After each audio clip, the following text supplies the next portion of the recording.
শুভ সন্ধ্যা প্রিয় দর্শক, সবাইকে শুভেচ্ছা এবং আমন্ত্রণ জানিয়ে শুরু করছি এসটিভির প্রতিদিনের সান্ধ্যকালীন আয়োজন বেলা শেষে।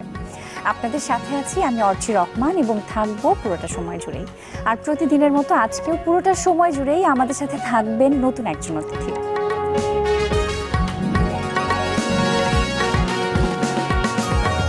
প্রিয় দর্শক, আজ আমাদের সাথে স্টুডিওতে আছেন মডেল এবং অভিনয় শিল্পী তাসনিয়া ফারিন। চলে যাচ্ছি তার কাছে। কেমন আছো ফারিন? ভালো আছি আপু, আপনি কেমন আছেন? অনেক ভালো আছি এবং অনেক অনেক শুভেচ্ছা আমন্ত্রণ বেলা শেষের আয়োজনে। Thank you so much. আচ্ছা, প্রথমে তো বলতে হবে যে এক্স বয়ফ্রেন্ডকে নিয়ে যে এত মাতামাতি হয়ে গেল, এটা কি হলো সেটা আগে বলো। তোমার এক্স বয়ফ্রেন্ড না কিন্তু। আই নো আমি নিজেও জানি না আসলে। আমি মনে হয়েছে যে একদিন আমি সকালে ঘুম থেকে উঠলাম আর সবকিছু কেমন যেন ডিফারেন্ট হয়ে গেল আমার জন্য। এই এক্স বয়ফ্রেন্ড, এই যে নাটকটার কথা আমরা বলছি, সেটা নিয়ে একটু বলো। এই প্রজেক্টের সাথে তুমি কি করে কাজ করা শুরু করলে? আচ্ছা, এই যে প্রজেক্টটা আসলে আমি ইরফান ভাইয়ের সাথে একটা কাজ করেছিলাম, ইরফান সাজ্জাদ ভাই। তো উনি আমাকে রেফার করেছিল কাজল আরিফিন অমি ভাইয়ের কাছে। তো ভাই আমাকে ফোন দিল, দিয়ে বলল যে প্রজেক্টটা করবে কিনা, এটা যদি তুমি ঠিকমতো করতে পারো তাহলে এটা কিন্তু তোমার জন্য একটা টার্নিং পয়েন্ট হয়ে দাঁড়াতে পারে। সো আমি বললাম আচ্ছা ঠিক আছে ভাই। আমি তখনও বুঝিনি, মানে আমি বুঝেছি যে আচ্ছা ঠিক আছে একটা ভালো কাজ করেছি, মানে শুটিং শেষ হওয়া পর্যন্ত আমি বুঝিনি। বাট যখন মানে অন ইয়ার হলো আর মানুষের রেসপন্স সাথে সাথে যে পরিমাণ রেসপন্স আসা শুরু করলো, আমি তখন মানে খুবই অবাক হয়েছি। তোমার কি মনে হয় এই নাটকটা নিয়ে এত রেসপন্সের কারণটা কি?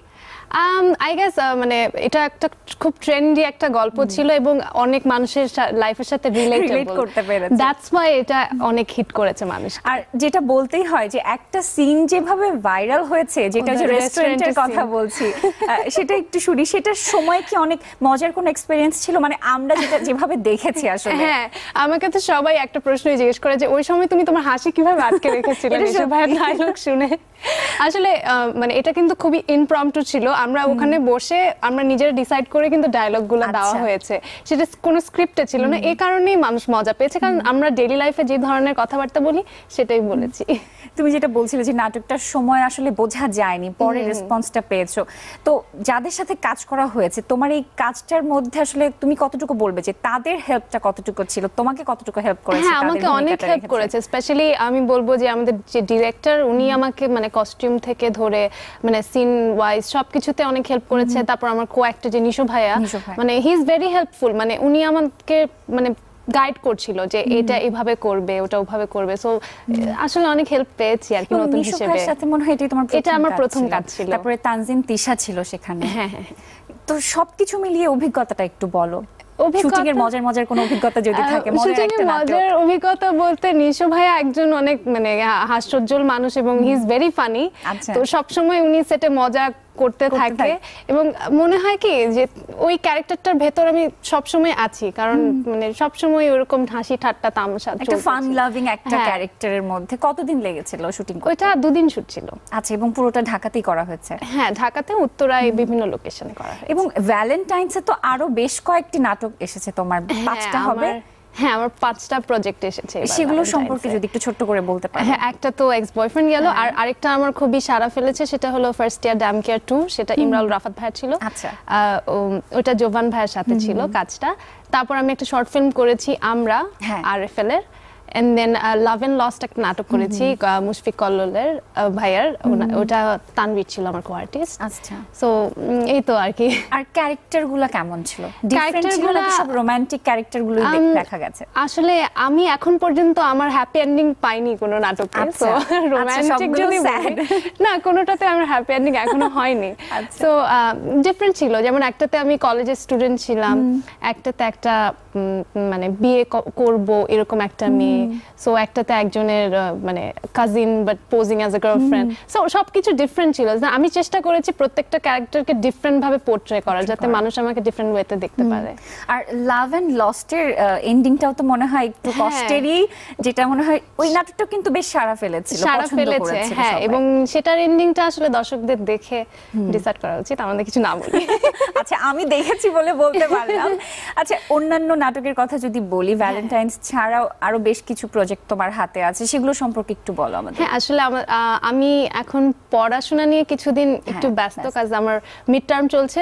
মিড টার্ম দিয়ে আমি আপনাদের শোতে আসলাম। আচ্ছা, তো এই কয়দিন ধরে একটু কাজটা কমিয়ে দিয়েছি, কিন্তু মিড টার্ম শেষ হলে ইনশাল্লাহ সামনে কিছু ভালো কাজ হবে পহেলা বৈশাখ এবং ঈদে। আর এই কাজের ক্ষেত্রে বা তুমি একটা কাজ যখন করতে চাচ্ছ বা তুমি চুজ করছো কোন একটা ক্যারেক্টার, তুমি কি কি আসলে মাথায় রেখে চিন্তা করছো? কারণ তোমার এক্সপেরিয়েন্সটা বলতে হলে খুবই কম একটা সময়, কিন্তু খুব ভালো সাড়া ফেলেছে তুমি নাটকে, সবার কাছে খুবই অ্যাপ্রিশিয়েট করেছে সবাই তোমার কাজকে।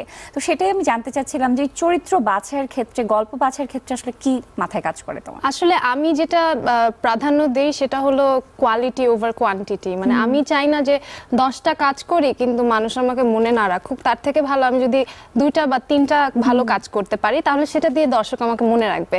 তো আমি চেষ্টা করি সবসময় একটু ডিফারেন্ট কিছু করার, মানে প্রত্যেকটা ক্যারেক্টার যাতে আমার ডিফারেন্ট হয় একটা থেকে আরেকটা। কারণ কারো একঘেয়েমি অ্যাক্টিং দেখতেও ভালো লাগে না, আর আমার একঘেয়েমি ক্যারেক্টার করতেও ভালো লাগবে না। তো আমি চাই যে মানে যারা ডিরেক্টর আছে আমাকে ডিফারেন্ট গল্প নিয়ে অ্যাপ্রোচ করুক, সো দ্যাট আমি মানুষকে আরো ডিফারেন্ট ওয়েতে আমাকে প্রেজেন্ট করতে পারি। আচ্ছা, আরো অনেক গল্প করব তোমার কাজ নিয়ে এবং তোমার আর কি কি কাজে ব্যস্ত থাকা সেটা নিয়ে, তবে ছোট্ট একটা বিরতি সময় হয়ে গেছে। প্রিয় দর্শক, নিয়ে নিচ্ছি ছোট্ট একটা বিরতি, ফিরে আসছি আবারও আমাদের আজকের অতিথির কাছে, আমাদের সাথেই থাকবেন।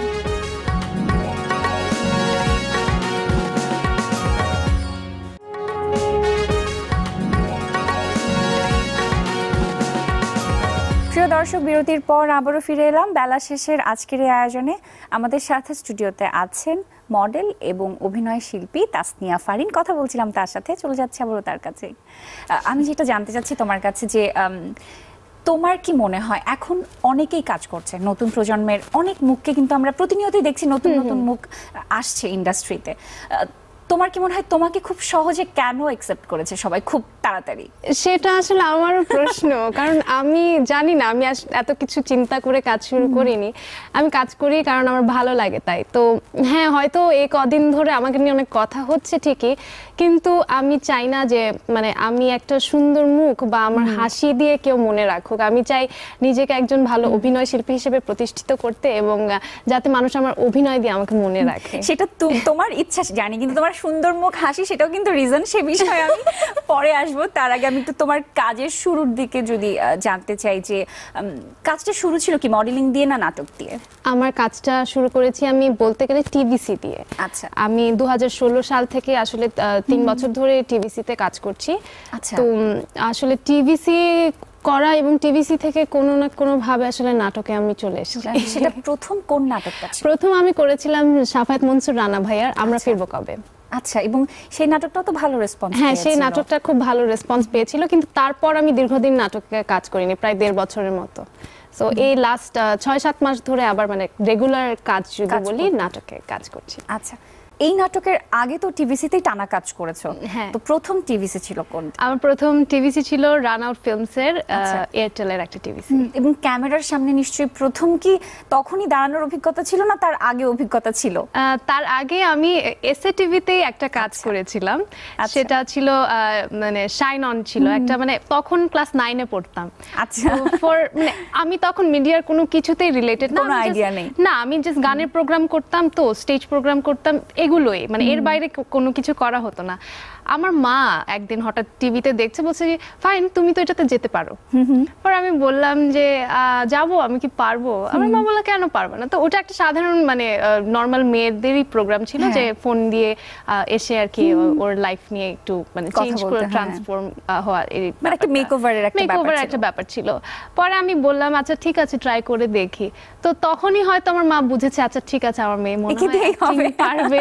তো তারপর আমার মাই পুশ করতো আমাকে কাজ করার জন্য। আর তারপরে যখন নাটকের কাজ শুরু করলে সেক্ষেত্রে আসলে স্টেপগুলো কেমন ছিল তোমার জন্য, কতটা ডিফিকাল্ট ছিল? কারণ তোমার তো ব্যাকগ্রাউন্ডটা সেরকম ছিল না যে তুমি শিখে আসোনি, কাজ করতে করতে এখন যতটুকু শিখছো, সেই কথাটা একটু, সেই গল্পটা যদি ছোট্ট করে বলো। হ্যাঁ, আসলে আমার এক্সপিরিয়েন্স খারাপ ছিল না, কারণ আমি যতগুলো ডিরেক্টরের সাথে কাজ করেছি সবাই হেল্পফুল ছিল। আমার কো আর্টিস্ট যারা, মানে আমাকে সবাই কিছু না বুঝলে সিন বুঝিয়ে দিত, বা আমি চেষ্টা করতাম, যেহেতু আমি নতুন, তো একটু প্র্যাকটিস করে আসাটা বা বাসা থেকে রিহার্সেল করে আসাটা, নিজে আমার মনে হয় প্রিপারেশনটা থাকলে অত একটা ডিফিকাল্ট হয় না। না। তো আমি আরো মানে সবার কাছ থেকে হেল্প পেয়েছি, তো আমার অত কোনো ডিফিকাল্টি ফেস করতে হয়নি।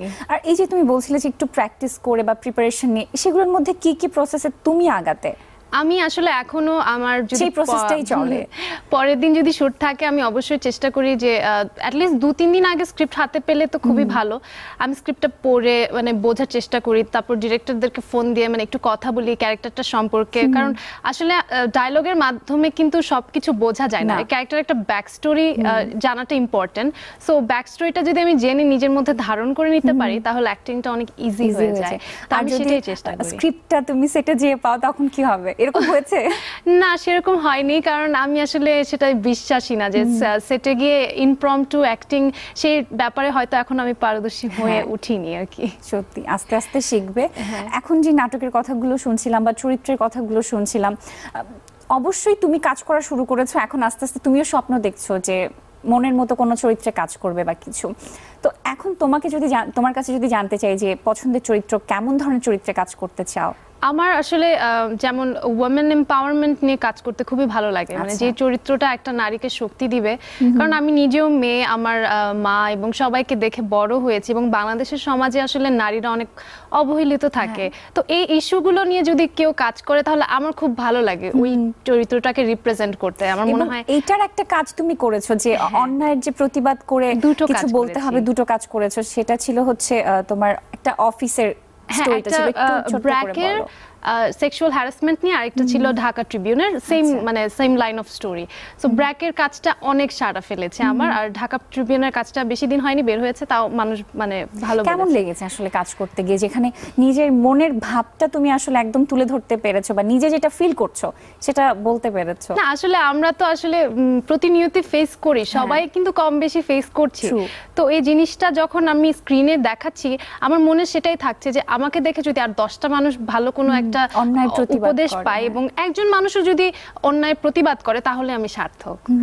আর এই কাজের পরে রেসপন্সের কথা বলছিলে, সবথেকে বেশি রেসপন্স কাদের থেকে পেয়েছো, মেয়েদের থেকে না ছেলেদের থেকে? কারণ এখানে কিন্তু ছেলেরাও সাপোর্ট দিয়েছে। ছেলেরাও সাপোর্ট দিয়েছে, এবং আমি আসলে আমার কোনো টিভিসিতে দেখলে আসলে কেউ ওরকম মনে রাখে না, কিন্তু এই কাজটা দেখার পর আমাকে অনেকেই অ্যাপ্রিশিয়েট করেছে। মানে রাস্তাঘাটে আমাকে দুজন ছেলেই একবার জিজ্ঞেস করে বলল, আপু আপনি ওই ব্র্যাকের ওটা করেছেন? আমি বলছি জি, বলে কি যে না আমার খুব ভালো লেগেছে, আমাদের আসলে আমাদের নিজেদের অফিসেও এরকম হয়, তো আমরা আসলে এটা দেখে খুব ইন্সপায়ার্ড হয়েছি। তো আমার ওটা শুনেই খুব ভালো লেগেছে। বাহ, চমৎকার। আর সামনে আর কি কি টিভিসির কাজ হাতে আছে বা হবে? হ্যাঁ, সামনে আসলে ঈদের কিছু নাটকের কথা চলছে, টিভিসি আপাতত কোনো কথা চলছে না, আর ফটোশুট এগুলো আর কি চলছে। আর তোমার টিভিসির কাজ করার এক্সপেরিয়েন্স একটু শুনবো, কারণ নাটক একটা ভিন্ন মাধ্যম, অনেকটা সময় নিয়ে কাজ করতে হয়, বাট টিভিসিটা খুব কম সময়ে আমরা দেখি যে একটা বিষয়বস্তুকে তুলে ধরা বা একটা এক্সপ্রেশনকে ফুটিয়ে তোলা ডিফিকাল্ট একটা জব। আমাদের কাছে তো তাই মনে হয়। তোমার কাছে এক্সপেরিয়েন্সটা কেমন ছিল? ওয়েল, আমি তো মানে 3 বছর ধরে প্রায় 50টার মতো কাজ করেছি টিভিসিতে। তো আমার এখন করতে করতে মানে ভালো লাগার জায়গা থেকে বলি বা ইউজ টু হয়ে যাওয়া থেকে বলি, এখন আর ওরকম ডিফিকাল্ট মনে হয় না। আমার মনে হয় যে টিভিসি গুলো নাটক যেমন একটা গতানুগতিক ধারার একটা গল্প বলে আমাদের পারিপার্শ্বিক ক্যারেক্টারের, তেমন টিভিসিও কিন্তু একটা গল্প বলে, সেটা ডিফারেন্ট নাটক থেকে। সো দুই সেক্টরে মানে দুভাবে এনজয় করি আসলে। হ্যাঁ, আরো অনেক গল্প করব, অনেকগুলো বিষয় নিয়ে এখনো জানবার আছে। তবে ছোট্ট একটা বিরতির সময় হয়ে গেছে, আবারও বিরতি নিতে হচ্ছে। প্রিয় দর্শক, নিয়ে নিচ্ছে আবারও ছোট্ট আরেকটা বিরতি। ফিরে আসছি আবারও আমাদের আজকের অতিথির কাছে। কোথাও যাবেন না, আমাদের সাথেই থাকবেন।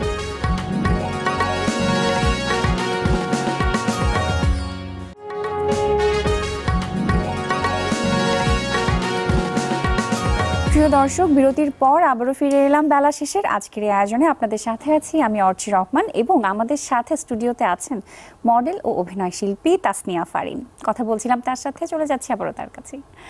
যে বিষয় শুনবো এবার সেটা হচ্ছে অনেক সিনিয়র শিল্পীদের সাথে কাজ করা হয়েছে খুব কম সময়, এবং তারেক আনাম খানের সাথে একটা কাজ করেছে তুমি, যেটা তোমার প্রথম কাজ ছিল।